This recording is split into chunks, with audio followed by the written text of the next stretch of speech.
hop over the wall. There's a big sewer to our left. The Victoria Embankment is an artificial embankment created by the Victorians in order to hide an enormous sewage pipe in the 1800s. Also the District Line, you know, the green one on the tube running along to our left behind the embankment. Behind those lions, a sewer and the tube. Look on the Blackfriars Bridge. Do you notice swans in those pillars ahead of us to the right? Do you notice the swans? Enormous, beautiful, loving swans, crafted to perfection. On the left, herons, yes? There's a fresh water bird. Behind us, the freshwater section of the Thames runs for about 10 miles. Ahead of us, similar distance out to sea. Behind us up here are the seabirds, cormorants and seagulls. You have to look behind you to see them. Behind you, man. Back there. See? Look. What company do you work for? What company is it?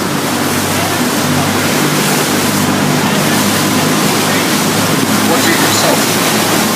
Same kind of stuff as KPMG. Is it like McKinsey? a bit like McKinsey? Yeah, we'll say yeah. Say yeah, okay, I won't cry anymore. The thing is, the engines are too loud for us to really have a conversation anymore. I had to lip read this. Okay.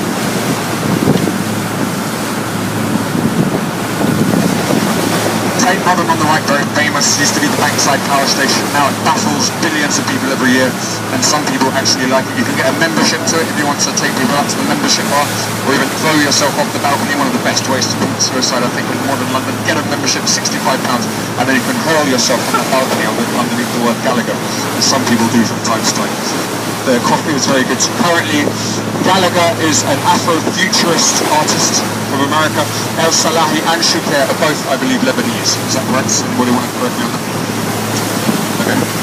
This is the Millennium Bridge, also known as the Wobbly Bridge, because of something called simultaneous lateral excitation, which is a phenomenon caused by people walking in step over a suspension. It sounds quite racy. On the right there, an open-air theatre, Shakespeare's Globe. Has anybody here been to Shakespeare's Globe? Raise your hand in the air, like you just don't know. Only a fiver, isn't it, to get inside? And very good productions, almost all of the time. A little bit panto, some people say. Sometimes they can be a bit kind of jingle bells on the shoes, men in tights, but still fun. Greatest playwright of all time. I think partly why people are put off is because you have to stand up for those £5 tickets for 3 to 5 hours. Also, more importantly, the Globe is in South London, which is over there to our right. South London, a notoriously violent borough. One of London's most violent boroughs, isn't it? Look how far away John is driving from South London. Straight down the middle of the river. Thanks, John. This is the Southwark Bridge. You better watch out, they might attack us. Southwark Bridge, now we're coming up on that road. You smell it. The smell is actually one of these large shipping containers to our right, which are full of nappies and syringes being taken out to Essex for incineration. There's a topless Englishman. Anybody who wants to see the archetypal topless Englishman, do no worse than that. We're doing an archetype. There is the anchor. Do you see the anchor on the right? That is an old Elizabethan tavern. Nonetheless, Shakespeare never used to drink in the anchor. Can anybody tell me why Shakespeare never drank in that tavern? He was barred. He was barred, yes. Did you just answer that, Joe? Did you know that one? That's what they train you into all those. If your internship turns out to be a not work, learn jokes like that, work on the river Thames.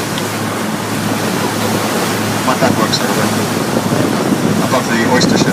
He goes and gets wasted there and comes up on waves. There's the Golden Hind on the right. A replica of Francis Drake's Golden Hind. One of the things about that boat is that it's been around the world more times than the original. Another thing about it is that if you go inside it, you can tell how short everybody used to be in the 1600s. It's very small inside. Everybody's grown exponentially since industrialisation. This is London Bridge. Another thing which has changed since industrialisation is that London Bridge no longer has up to